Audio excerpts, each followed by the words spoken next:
Well, we have Damles here. Or how do you even Hello. pronounce that? How would you like that Dam to pronounce? Damles. That's good. Damles. Damles. All But right. there's just like one S here. Okay. Fair Mm. enough. Fair enough. And we were about to do a little interview, talk show, podcast thing, I guess. Speaking to you about everything, league, what you're doing. How are you, man? I'm fine, and you? Yeah, I'm doing well. I'm doing well. I My name is Emil, and I am the business manager for Lundqvist Lightside. With us uh, as well, we have I Oscar. am Oscar. I am co-founder and social media manager currently. So you do all the memes and stuff. I do all the memes on Twitter. That is my job. Well done, well done. But the focus is on Damles, and you're currently the coach for the Lundqvist Lightside League of Legends team. Tell me about yourself. Who are you? Who am I? So my nickname is Damles. My first real name is Damien Lesage. So kind of, if you take the three first letter of my name and my family name, Yeah. it makes my nickname kind of. I've been coaching since 3 years. I'm currently 19 years old. So I started coaching like master teams starting 16. So I started by coaching. I never really played that much competitive games. And yeah, so I'm really happy to to have an interview with you guys. Well, our pleasure. Tell me what did you do before joining Lightside? You are from France, correct? Yes, Yes. I'm from France. So I've done something like, I think it was 2 years in a row coaching in France. I coached like, it was master teams. Not really super known. What the one that was known was Wartox, actually. Okay. We didn't have lots of success. We still did like tournaments and everything. After that, I went in Germany. For it was the Premier Tour, so the first league of Germany at the time. Now there is a Prime League, but at the time it was the first league with A. Brutus. So I was here as an assistant coach. And then after this experience, I went back to Wartox and we participated in the Open Tour France and we won everything. We won almost every tournament of Open Tour France, and so yeah, that's what happened in 8 months. We won like 5 tournaments out of 7. Oh. And yeah, we were really ahead in the first position of Open Tour France before coming in Well. with my Swedish guys here in Lightside. Oh well. But could the team not continue, or why did you decide to change team, or to come to Sweden? Thing is that most of the time it's because in France, at this timing, at this period right now, it is the off season. After August, it's the off season until January, which is really long. That's also why, as example, I went in Germany. I went in Germany for 4 to 5 months, just exactly the same period as right now for you guys. And so after this experience in France, I went back here, and I will probably coach here until the end, then come back to France. I'm not sure yet, but yeah, that's what we certainly plan. Yeah. And you have been scrimming a lot with the team, and you just played 2 major, two major competitions. First off, you had the Nordic League qualifiers. Could you tell me about that? How do you feel that went? So we had 2 qualifiers, right? The first one, we clearly didn't perform as well as we thought we would. We had some bad scrims just before, honestly. So we're really not confident on this one for the first one. But for the second, we were way more confident. We worked on what we thought were our weakness, and we came really like strong, as strong and confident about ourselves. Okay. Do you think there was like some stage fright or something like being one of the first games together with you as a coach and the team. Do you think that had a factor? I mean, I don't think the tournament thing changed a lot because I say, as example, we had a little tournament, I'd say small tournament, few weeks before, and we were in a good period of scrim, and we did really well on this tournament. We didn't win it, but we did really good on this one. Yeah. For the first qualifier, we had some bad scrim, bad tempo, and then we had good, and we did pretty well, I think. So I think it's mainly of like what changed actually is not really the players when they're on tournament, but it's more that the fact that they prepare with scrim and the mentality they have in scrim, winning in scrim than winning in tournaments. Yeah. Oscar, are you wondering about something? I'm just curious about going into the matchup versus Northern, because it's a big team, it's a big organization. What was your mentality going into that, knowing that you're a big underdog? Yeah, at this moment, actually, we didn't really thought of ourselves as underdogs in the way that how we prepared. We had a clear draft to play, as well as what we saw on stage. I mean, not on stage, but in the game concretely, it was really close games. Yeah. All the 3 games we went 1-1, and we failed lastly. We saw a difference also in that. I'd say really small difference that made them win actually. And they also qualified later on 2-0, so we could expect that if we faced them, Northern, we could have went probably for the main events. They were really tough opponents actually, but it don't change. I think the way we prepared same as other opponents, and just that we were really clear about how we play, what were our winning conditions, and at this moment the players knew what they had to do to win.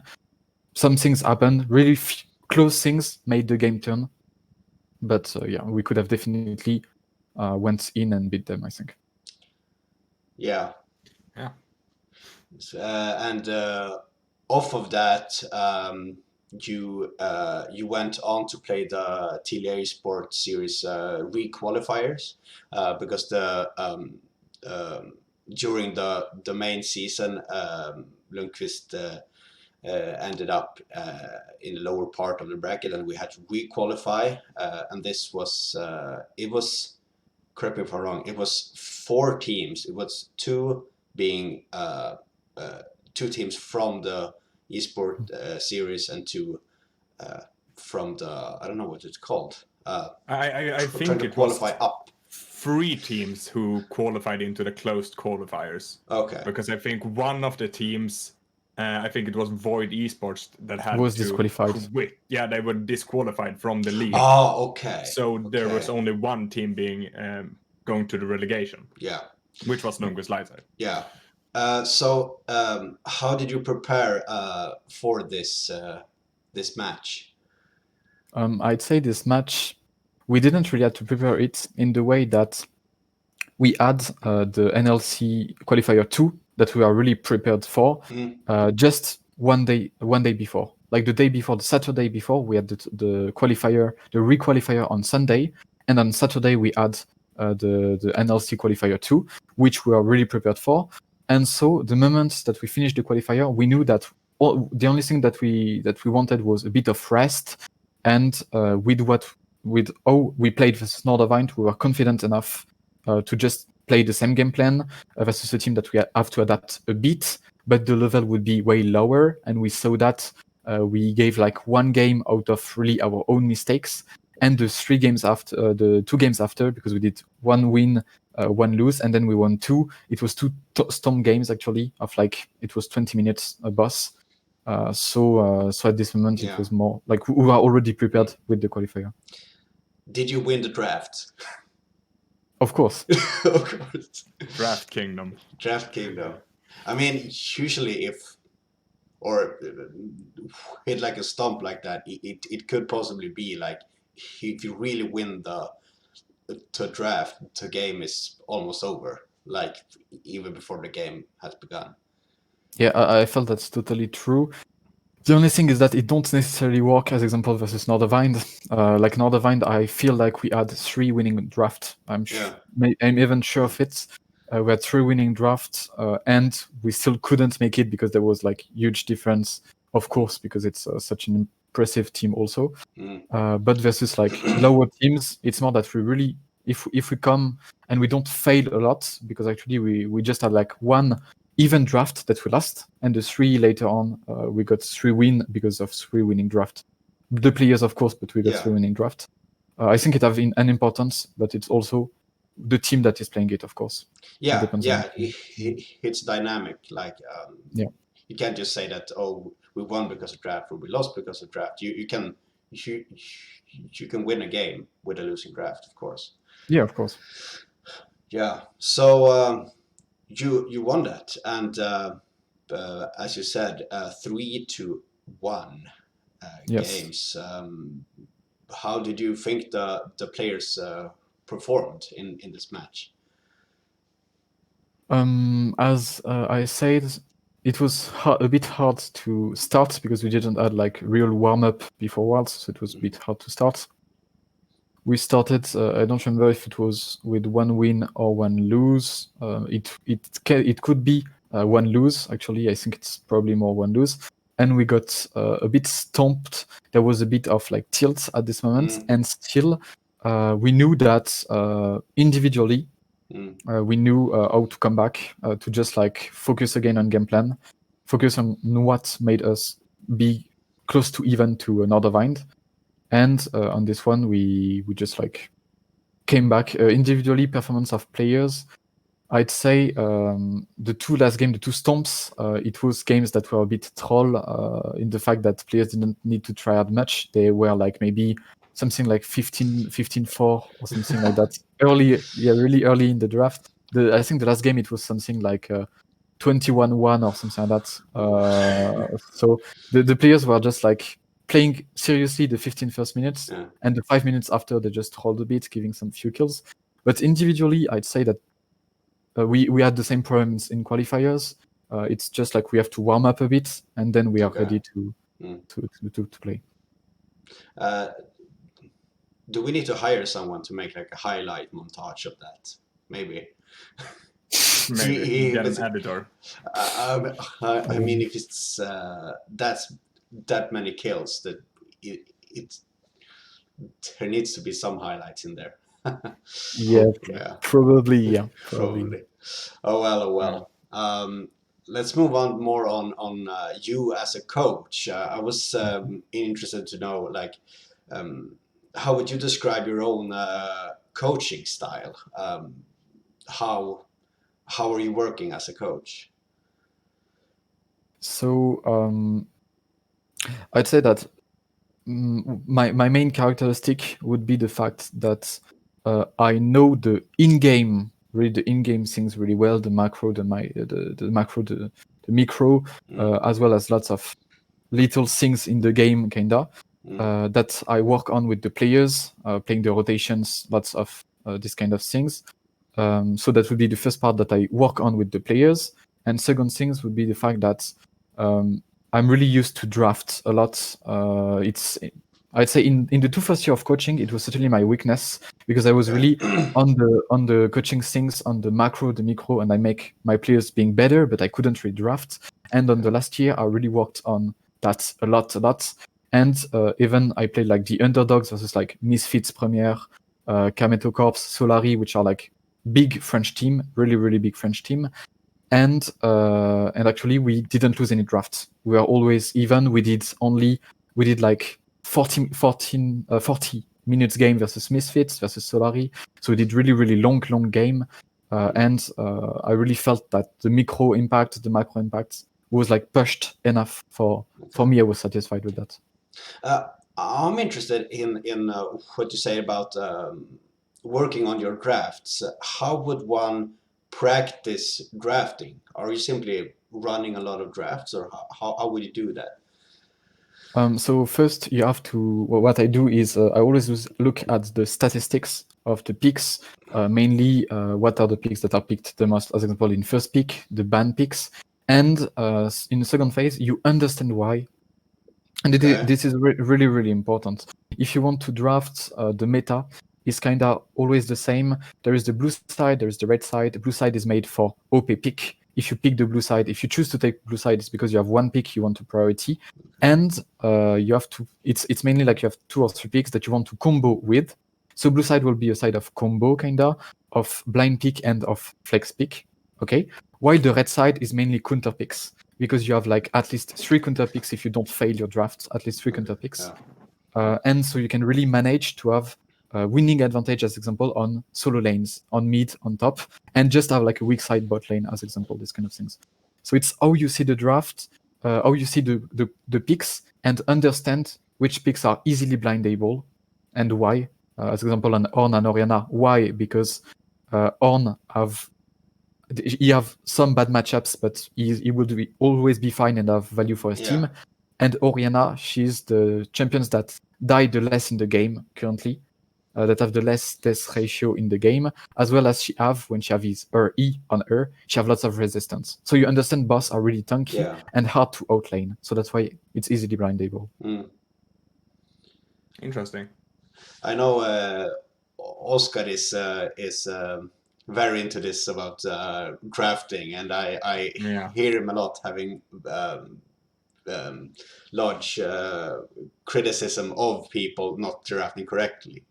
So, do you have anything to add to this? I think I don't know what game it was, but I think they picked first picked Lucian versus you.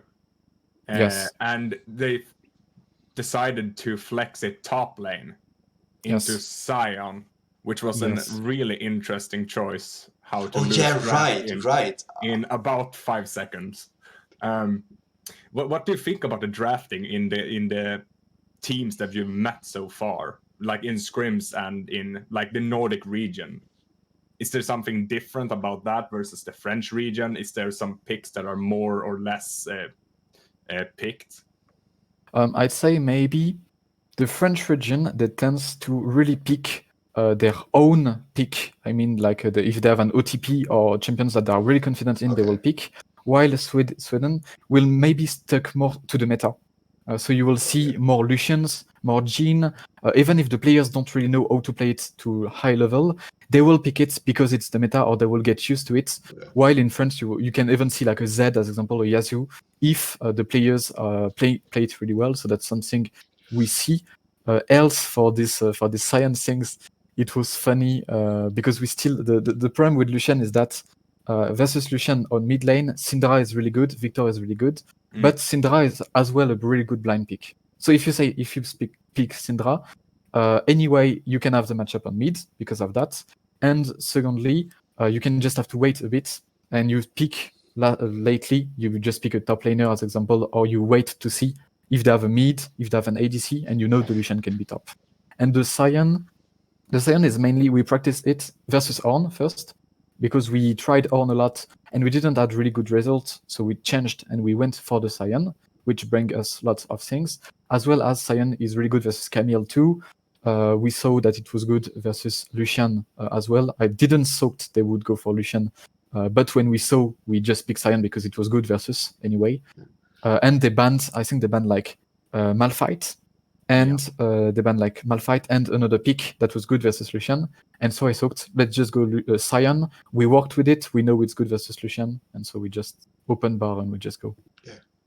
Yeah, it was really funny because Jusek is mainly like a carry player, right? Yeah. And then you put him on Sion, like super beefy tank duty, and then he get a solo kill top.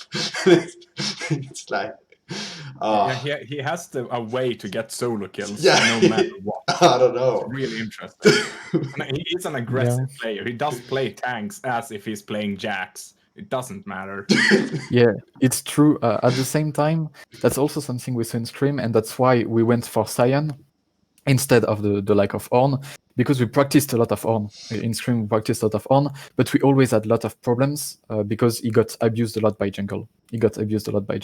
So we changed the approach, and we went for like a Sion, which he could still have lots of impact compared to an Ornn, and he could still win versus carries. If he plays versus Camille, he would win. If he play Ornn versus Camille, he would just be really bad mentality on his game, plus he would die. So we just changed the mentality, as well as we prefer to picks such as like Jax, Renekton, and Sion also. Sion was most pick. Also Malphite was. We were banned a lot on Malphite, but it was a pick that was available for us. Yeah, it is important to find champions that your player is comfortable with their play style.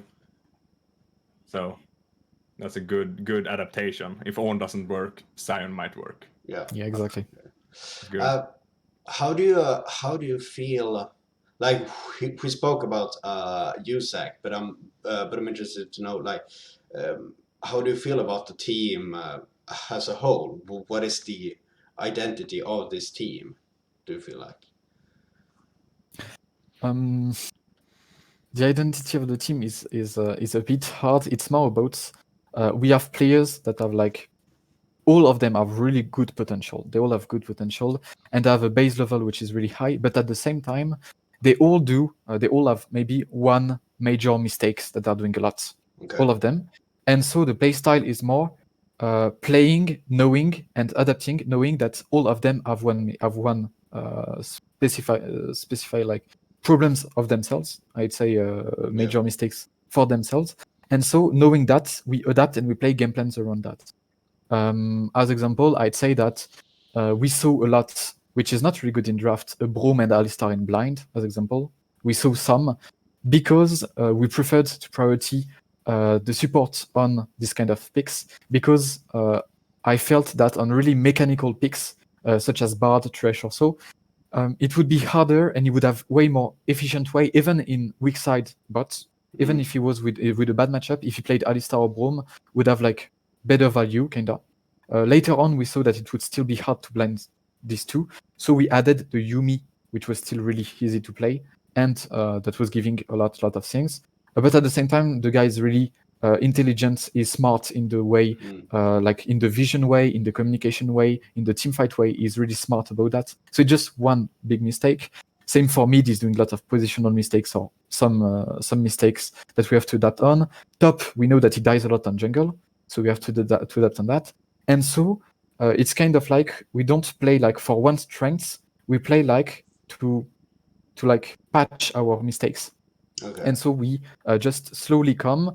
No one did major mistakes at the state of the game. We know our draft is scaling or when we have the spike, and then we start playing on that. Yeah. So it's about lifting forward your strengths in order to. Yeah. It's a way, because I think you can only really go forward when you have like super high challenger players. Before that, you have to know your mistakes, the mistake that you're doing, and you have to patch them or to care about them so that you can go versus Nordavind, like in the example, in the mid game, even, and then there will be some difference that will make the win or not. But you can go even and be satisfied to develop your game afterwards, to snowball or not. Yeah, and a big thing there is like solo queue and competitive play is so different, because in solo queue, if you're like a Riven one trick or something, you can have your strengths and you can use your strengths very much, but in a competitive sense, if you have a weakness, people will exploit it. So I feel like if you're gonna play competitive and team play, you need to have a very high bar for your fundamental play, and just you cannot make these mistakes. You need to be a very complete player in order to succeed. Yeah, exactly. Like that. Do you have something to add, Oscar, or do we move on? I agree. It is easier to identify mistakes than trying to create a strength, because every player has a strength in some way, but they also have a weakness, and it's easier to identify the two, but it's easier to fix a weakness. It's exactly same as Amber said. It's the competitive and solo queue. In solo queue, if you know you're insane mechanically, you will just pick like test limiting champions, and you will force a lot, and it will have rewards, because some jungles don't know how to play versus really high mechanical mid, as example, or anything. While in team, you know that if Uzak die a lot by top laners, if he plays carry and you see him on tank, someone will know that he will try to abuse him. But if he plays Sion, if he's used to play Sion in team, these kind of things, then he will just patch his own mistakes. So it's really the competitive mind. We know that Zivis is insane in 1v1.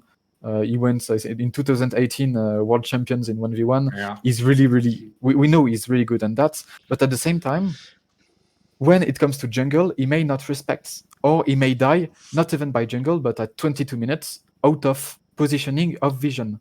He will be between lanes and he will get catch like that. And we know these kind of things. So we play the defensive vision. We know this mistake, so I force him, and you have insane vision score for mid laner. You have maybe 10, 11 pink wards both to play defensive vision. And so we adapt to that. Yeah, interesting. Very interesting. Let's move on. I'm gonna ask you what do you do outside of coaching and League of Legends? What you do in your life? So currently I'm 19. So I'm currently in exchange students in Germany. I'm an exchange student currently in Germany. My main school is ISA Grande École in Paris, which is like a business management school. And yeah, I'm mainly like studying business management, marketing, these kind of things in a master program. Yeah. Okay. Do you speak German? Really, just ambition. Yeah. Thing is that the funny part is when I was in high school, I really hated German. I really hated the language. I was like, I will never speak German again. And really, like, it was 2.5 years ago, I was like, I will never speak German again. Then I did my year in Paris, and I was like, oh, I really want to go like outside. I saw the options that I got. There was the coronavirus, so there was not much of options out of Europe. There was just European options. And so I was like, let's go to Germany. But really, like, let's go. But it's still really nice. It's a nice experience. But I was like, I want to go out to have a broad experience. Coronavirus, I was stuck in Europe, but Germany is still nice. Like, there is good good sausage. Yeah, very good sausage. Okay. Swedish is kind of similar to German, actually.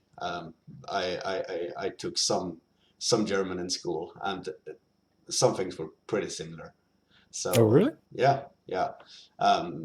Mostly like names for, what would you say? The names of things. The grammar was, oh boy. Yeah. No, oh boy. I'd say honestly, it's two things are the fact that they have like their own name, which are totally different. They have like German names, that are like, how did they create this name? Oh yeah. The some things are like, wow, and the grammar. At some aspects, when you start, it's easy, but the more you go in, the more you're like, no. Let's stop it.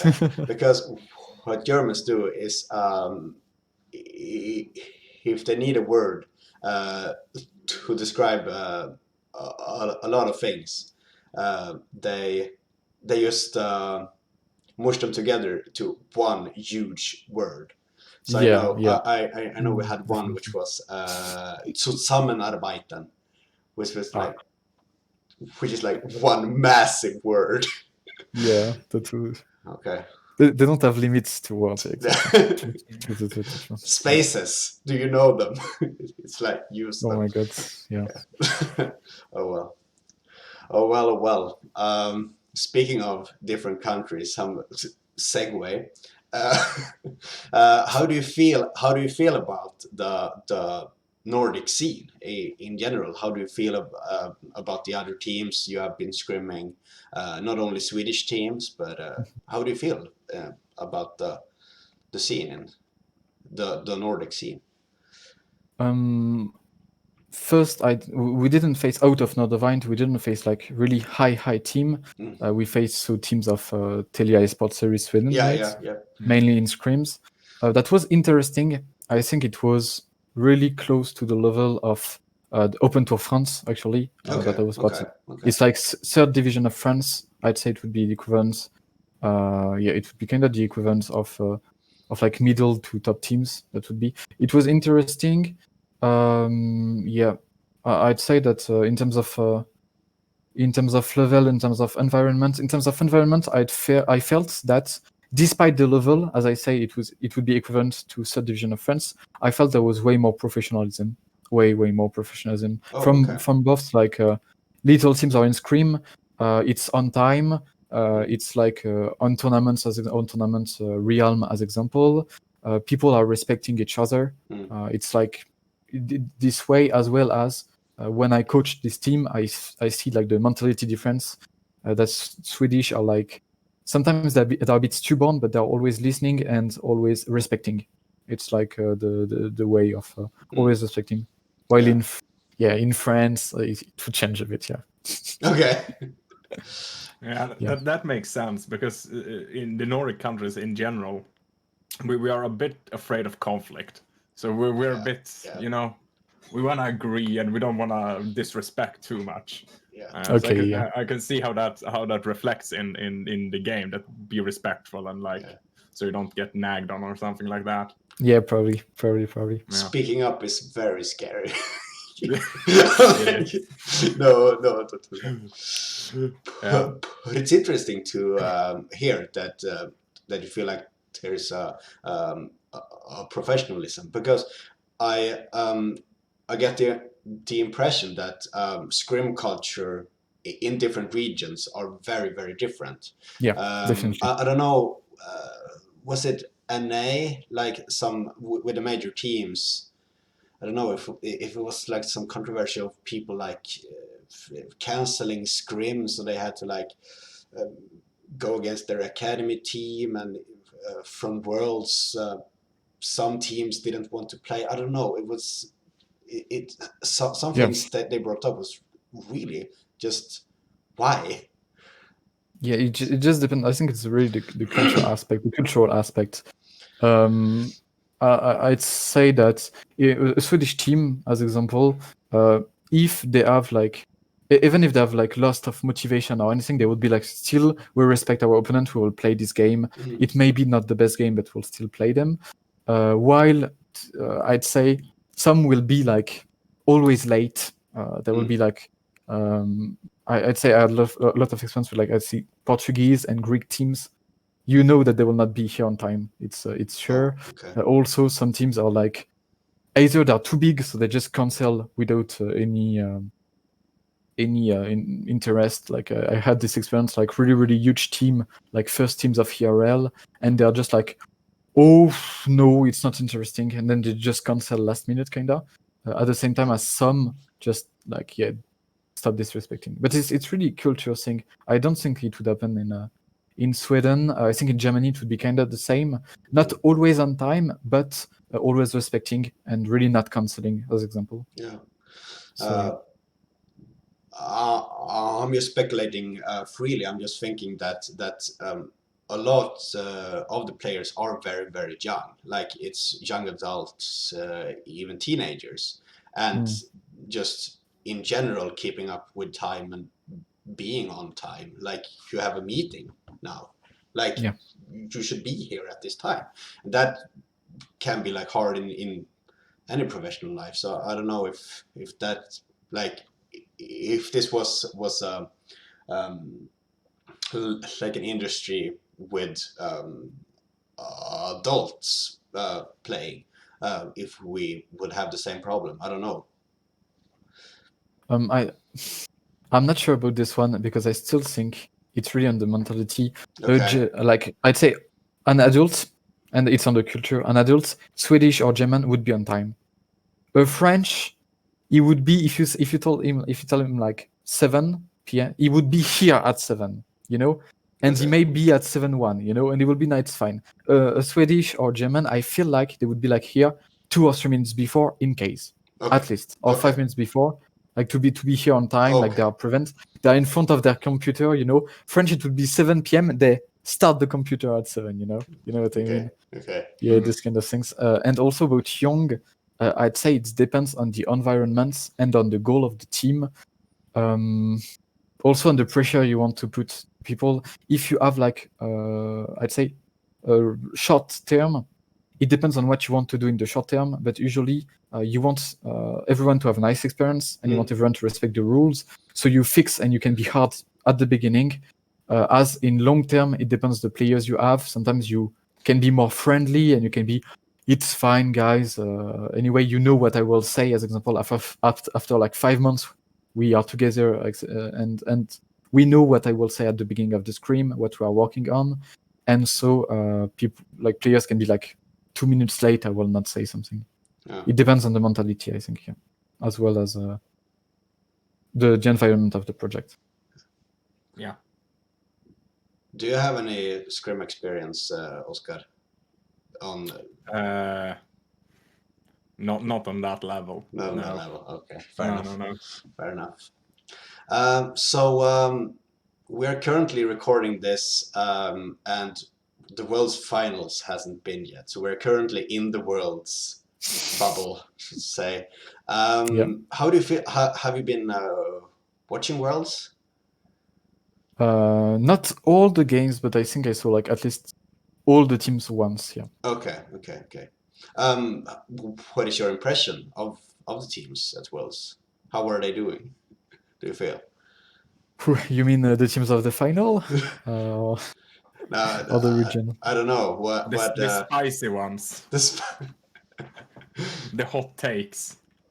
I guess we should probably talk about the final right now. Yeah, about the final. So it's Sunning Damwon. Actually, Sunning, I had it's one of the first team I watched the entire game of, and it's a team that I saw probably the most talented players I saw since long time. The jungle style of me.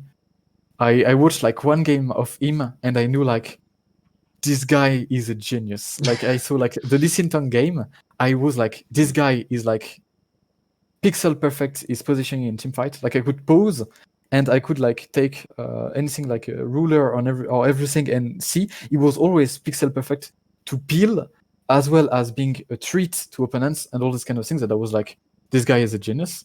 And when I saw Sunning going this far, I thought it was mainly because of this guy.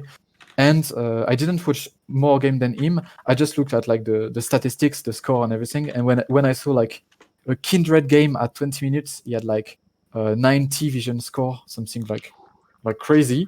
And I was like, okay, yeah, it seems legit. Yeah, should be normal. And this guy is really impressing. As well as I know the ADC at the tough life. One thing, he was like abandoned by his parents and everything. So I wanted to see them at least once to see how it goes. And actually, the level is fine. I feel like they are a bit like a Fun Plus in the fact that they don't have that much. They have like one insane jungle, and the rest is not that much of carries. It's not carries. It's like players playing for the team. If the mid laner have to play Galio, he will play it, and he played it. If you have to play, it's not the meta, but Nautilus as doing B, he will play it. And it's more like supportive mid, because his jungle is the carry here.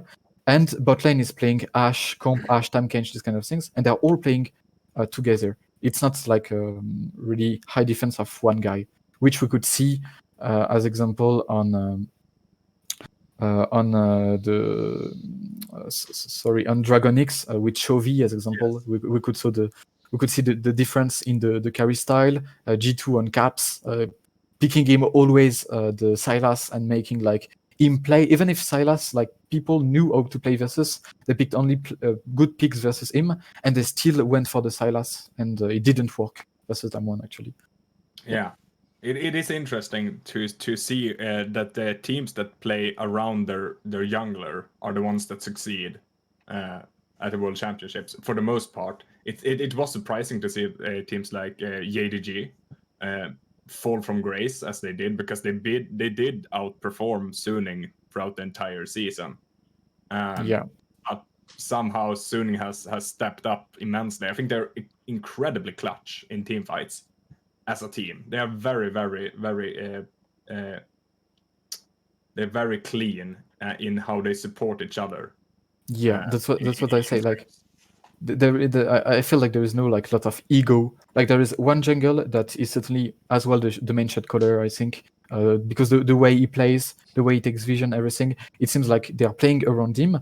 But at the same time, it's a jungle. It's not a mid laner. It's not a top laner. So at the moment you play on jungle, there is no farm timing, because farm timing is when there is no objective on the map and one laner is going, as example, top or bot to solo farm and to make him big. It's not the meta right now. It's more like it's like proactive jungle, as well as we play on him because of the kindred picks and lots of big graves and everything.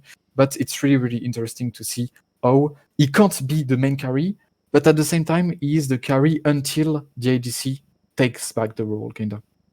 So if it is a Senna, if it is Ashe will take back the role later, but until that, the Kindred will take the role. As example, the Lee Sin 2 will push the team forward. Yeah. So, do you have a prediction for the final? Damwon versus Suning. It is a hype matchup. Actually, I don't know, because I would feel like if both team are winning, I would have a really good eye for scouting, because Showmaker, I saw him and I thought he would be an insane mid laner when he was in second league of Korea. I watched like 3 matches of him and I was like, this guy will definitely be a beast. And he's right now at a really, really high level. And at the same time, I just saw Sunning jungle and I'm like, it's jungle meta. He's playing so well, and as well, he can play for the team Lee Sin tank or things like that. He can play carry play style. He can play almost everything. And I'm like, I don't know if I would put my coin on Sunning, so that at the end of the competition, there would be a skin for a style of me. That would be like, I will buy the skin of this guy because he's genius. Like that. Yeah. Okay, well, investing in the future. Yes. Good idea. I mean, skins are the most important part of League of Legends, right? Absolutely. Am I right? Am I right? Yeah. We will say that. Just that, yes. A sunning jungle skin, I will be like, wow. When you see him playing Lee Sin and everything, it's crazy. What role are you playing when you play League of Legends? I can't define a role. Like I just I play like everywhere. Maybe not a lot on mid lane. Okay. I don't play a lot mid, but I play like top, jungle, ADC support. Okay. And I don't have like.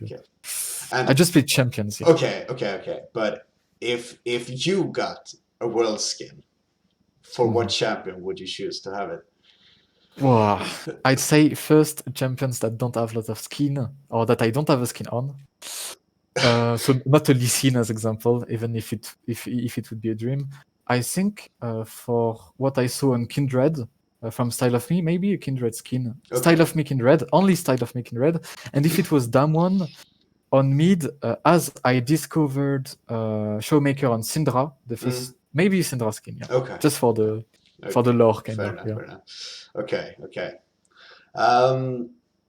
We're gonna almost round off, but I have some last questions. To anyone who wants to become a coach, do you have any tips or advice for how to improve one's ability to coach a team? Yeah. First thing, they have to watch a lot of replays, as well as always do pauses. Try to understand how it works, having like an analytical point of view. That's how like I really worked in the beginning.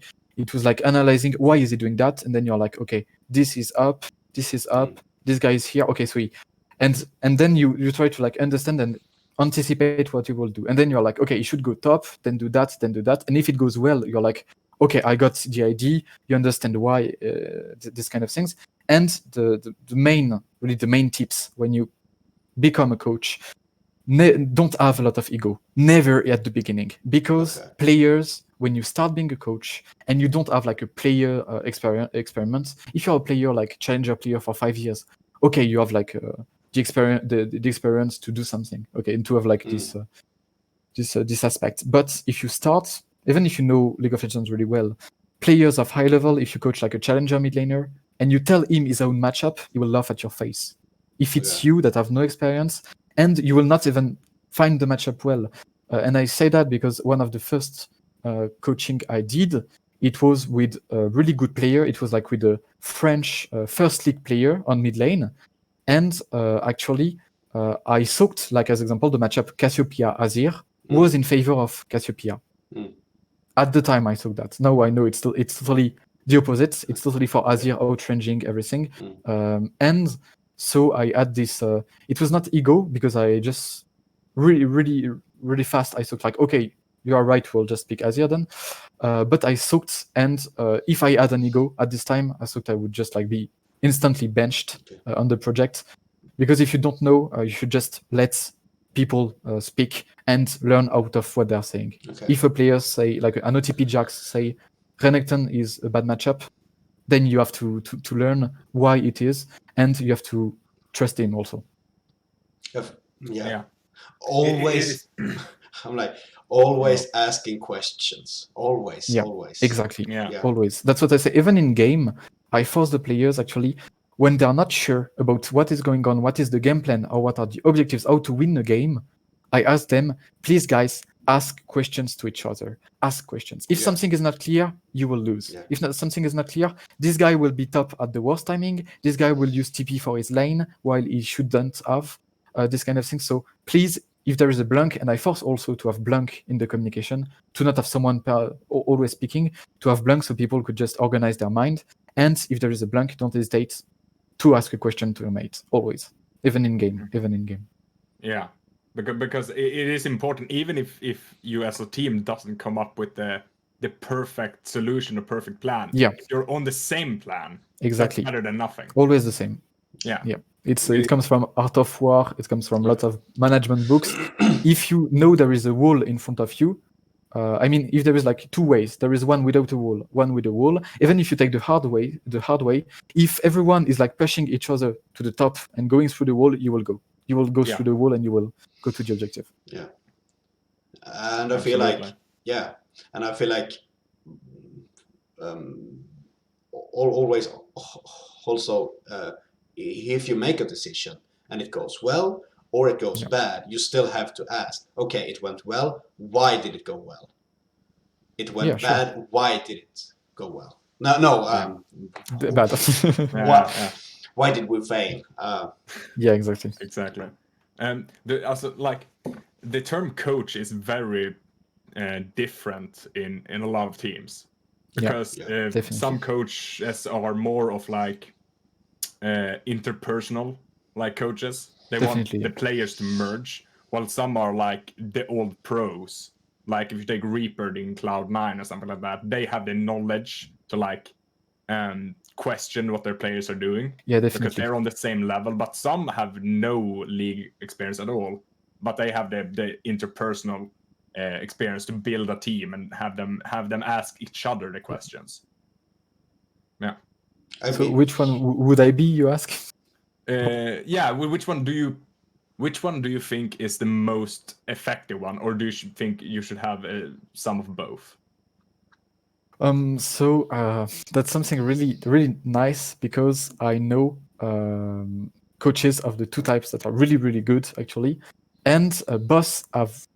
I'd say that they have like totally different skill. Mine would be really the knowledge aspect. It would be the knowledge aspect, drafting aspect, and really know the game. At the beginning, it wouldn't necessarily be that. It would be a mix of boss at the beginning. Now it's totally that, because I feel like I know a lot now about the game, not about ego. If I have an OTP, something, he will know better than me, of course. But at the same time, I knew some coach that were doing a really good job. I know one French guy, Dolor Inflict, his name, is doing really, really insane job, but at the same time, he lacks of knowledge about the game. He's not like lost in the game. He knows pretty well the game, but he lacks to say to a challenger guy, you should have to do that. And he don't have like the the ability to do that, while at the same time he can even do that really top teams, to top French teams. He goes and he said, in terms of communication, you shouldn't say it that way. Or here, guys, why are you laughing at each other? It's not good for this aspect or anything. And out of that, you will bring a lot of efficiency. So I'd say boss would be nice, but then you can adapt the role. Maybe you have one guy that would be a coach or a manager, because the manager can also have this interpersonal thing, and have a coach, or if the other guy is considered as the head coach, a strategic coach. Yes. So it's more like, it's more if you have a strategic coach, then the other guy is the head coach. If you have a head coach, then the other guy doing the interpersonal thing is the manager. So it depends how you manage. Yeah. It feels like an assisting coach thing, like bringing the team together and such, and teaching discipline and stuff like that, not trolling and being good at closing out game and keeping the focus up. Yamato Cannon comes into mind. He was hired by a Korean team, right? As a like a human Sandbox coach. What did they call it? Was something like that. Yeah, but it's definitely because he was not in the first part coach, which was knowledge. Yamato Cannon was known for having it still had the knowledge. It's same as the guy I was talking before. He still had the knowledge about the game, but when it comes to saying to one guy that really know his own lane, saying his own like rotating or TP calling or everything, it comes to be really hard. While Yamato Cannon, when you see, is more like a general that is motivating his troops. You know what I mean? When you see Vitality in the Worlds, it was last year, that took out, it was Samsung, right? They took out, I'm not sure. Yeah, it might be right. In the group phase. Yeah. That they played really well. I don't remember if it was Samsung or another one. They played really well, and they were at a level that we didn't expect them to be. And at the same time, we saw the players were like, they were hungry while they were playing. They wanted to win so much, and they had this mental aspect that was brought mainly by Yamato Cannon. He worked on that aspect to make them really warriors, I'd say. Rugbymen, I'd say. He's a leader and exactly. He's a big inspiration, and you can see that from the Sandbox YouTube videos that they made. He held speeches and how they should act and how they should hold their heads high all the time and things like that. It's not that much about the mechanical things, because definitely that is not his area, even though he was a pro player long time ago. Yeah, but like motivating your players and doing stuff like that, it does matter. It does matter huge. It makes a huge difference. Speaking from experience in traditional sports, I mean we had coaches and teams where you felt really inspired and motivated, and then you played a certain way, and then if you felt bad, you couldn't perform as well. So huge difference. Just on that point, it's probably one of the main mistakes I have, is that I can't become a really huge interpersonal coach, something like that, because all this interpersonal activity, like how to motivate people and everything, I have a hard time doing it. So that's really something that I don't have in my coach skills. I'd say it's really motivating troops. I regret it a bit, but I have some really good analytical skill that made me understand things pretty easily. But at the same time, this kind of interactivity, I have hard time with motivating, as example. Yeah, but we spoke about this. We spoke about this, about patching your not mistakes, but weaknesses. So like in the future, if this probably when the industry grows and more money is being pumped into teams, I think it's possible for more teams to hire both a knowledge analytical coach and also in a way psychological, or what you say, like a motivating. So you're saying that Jacob should open his wallet and hire Yamato Cannon as assistant coach? That is, I can neither deny.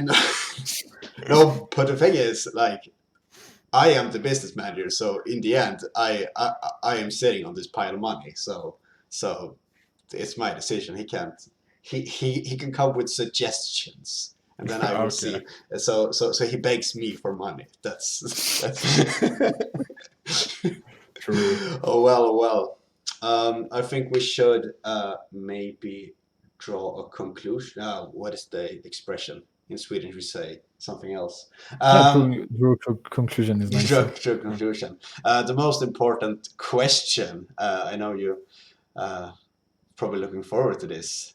You're a player as well, and a coach, and you know the game. So I'm asking you, if you could permanently ban one champion from all upcoming drafts, both in competitive and when you're playing, if you could permanently ban one champion, who would you ban and why? This one actually is really, really hard because it depends always on the meta. Yeah. And on every year, I would say another answer every year. Okay. This year, I'd say probably Nidalee.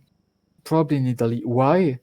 Because I really don't like having Nidalee in my team. I don't like drafting Nidalee. I don't like having all these resources on Nidalee and this coin flip early game on Nidalee.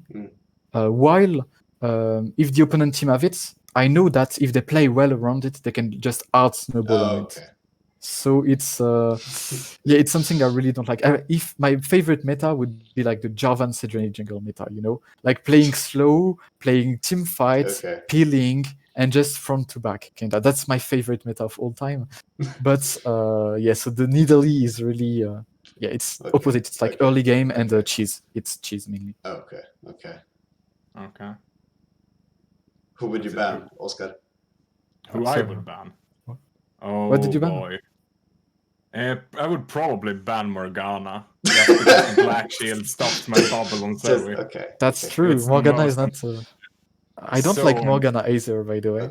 I prefer like if there's Nautilus or Thresh. No, especially Nautilus speaking like a Braum. I feel it's more like manly, Morgana is like she's behind, she put a shield, it's like Janna in another version. It's like it's the Zoe counter of the century. I hate her. I would that is actually an easy answer. I would permanently ban Yumi just because it's a flawed character concept. No, really. It's like if you remove Yumi from the game, it's not like that she's broken or underpowered or something like that. Just like by a concept, she creates a situation where you can have team comps that are just horrible for the game and being untargetable. It's just it can be balanced, but it doesn't mean that it should be in the game. No, remove Yumi. Yeah, I know what you mean. It's just that competitive. I mean, solo queue, like I would agree. I would probably ban like Lulu or Yumi because both of them, if they are played well or played with someone else that is good, it can be really, really annoying and even no counterplay. In terms of team, Yumi is like one of the champions that the answer is to dive. The answer to Yumi is to force 4-man dive, and you can force 1 time, 2 times, 3 times, and just shut down them so much that if you have a team that is used to play versus Yumi, it's easily counterable in early, and then you have to snowball. You have like, of course, a clock under your head because it's still Yumi, but you can imagine that you have so much of a lead that even if she goes really well in the opponent team, you will crush the guy with the Yumi on it. Yeah. I might even change my ban to Master Yi just so I don't have to face the funnel Yi Taric ever again. Oh, Taric. Oh, that could have been a ban too. If you meet the solo queue, it's over. Someone will feed that Yi. It doesn't matter what happens. Even the Fiora Taric. Even that. Like this Taric here. Maybe Taric out of the game. In solo queue at least. Okay. But Hecarim Yumi. Okay. Well, can we all agree? That we need more bans? Is that like something controversial, or can we agree on that? That would be too hard for some players, but Oh, Yeah. that's fine. If you can ban 7 champions from one mid laner, it's gonna be hard, I think. Yeah, definitely. Even there is there is less than 7 jungle in the meta, so Exactly. You can ban out the entire meta. They will finally bring out Xin Xiao, the most broken oh jungler. yeah. But versus Graves, it could have been an ID. It's a Yeah. good counter to Graves. No joking, it's really good. It's interesting that some champions has been out of meta for like 5 years. I feel like Jarvan. It's not the thing. Jarvan was so bad competitively for so long, and then it's been like 2 years, 2 or 3 years that he's like always here. Why? Because of the combo. We went to like a split pushing meta mainly to slowly a team fighting combo meta, and so in the middle of that, if you have Rakan, Twitch, Orianna, Jarvan goes in, Orianna Shockwave, and all the thing. It went like I think 3-4 years ago that SKT did like wombo combo. Oh yeah. And they did it with it was Rakan, Twitch, Orianna, Jarvan. It was like Yeah, that was nasty. yeah. I know when it was like a couple of months after. No, it was the beginning of season 5, I think. It was when people were playing the Norven combo. They played Nor top and Jarvan jungle, and then Jarvan ulted, and then Nor ulted, and everyone in the Cataclysm just Definitely that's true. disappeared. But it was like this one was like it wasn't season. It was season 7, I think. Yeah, maybe something like that. Yeah, it was season 7, I think, because Ornn was released either late of season 6, either season 7, and like I think it's season 7 Ornn.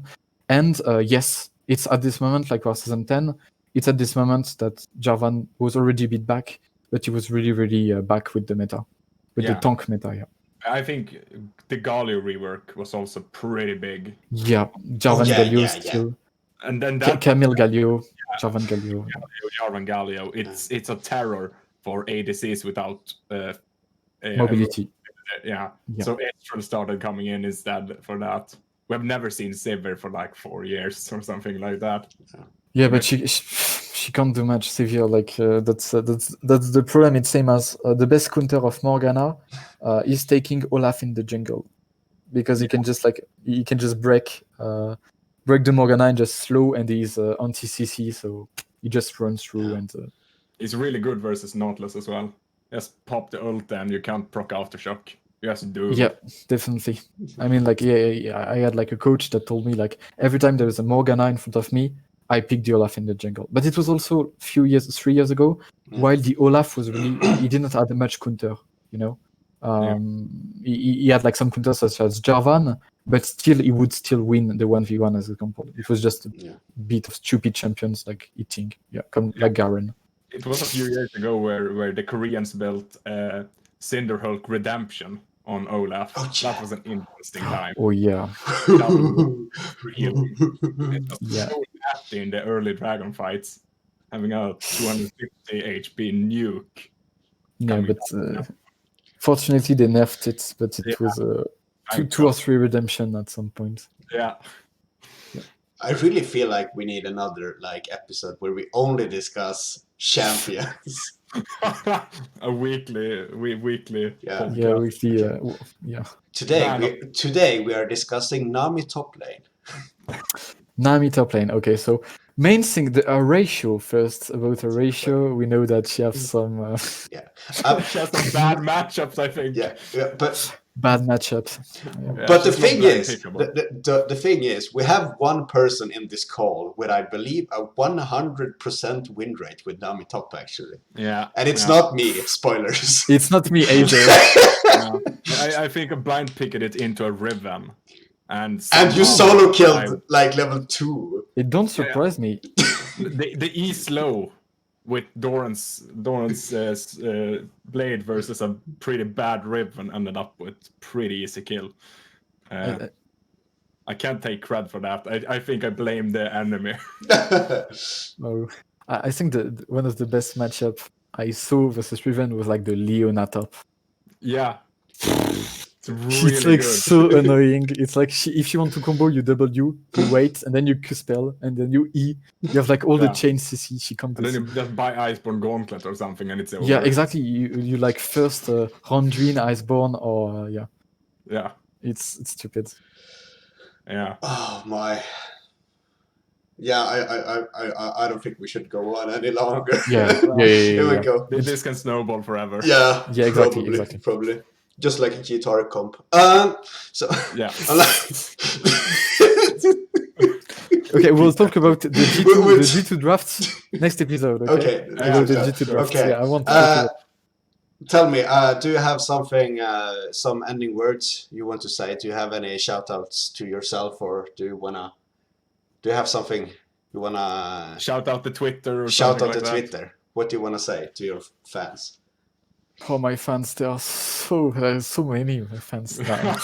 I don't have much to say, apart that Swedish are really, really nice person, I'd say. Yeah, it was the whole experience with Lundqvist was like Swedish guys are really, really nice persons. Yeah, that's all. Well done. It's an ad for the Nordic countries. Yes. Yeah, exactly. It's Yeah. like if you want a nice environment with like professionalism as well as no tilting, just focusing, I'd say it's really nice. Yeah. Great people. Yeah. With that, I wanna thank everyone for being here, and I wanna thank Lundqvist Trä for our sponsor, and everyone. Thank you. This was great. We will do more of these. These are fun. Yeah, probably. Probably. Most likely. If we have Most likely. if we have a great guest on, which we had this time. So I mean, Yeah. obviously. Oh, yeah. Nice. Nice. Oh well. Thank you. Bye. Thank you. Thank you. Bye. Bye.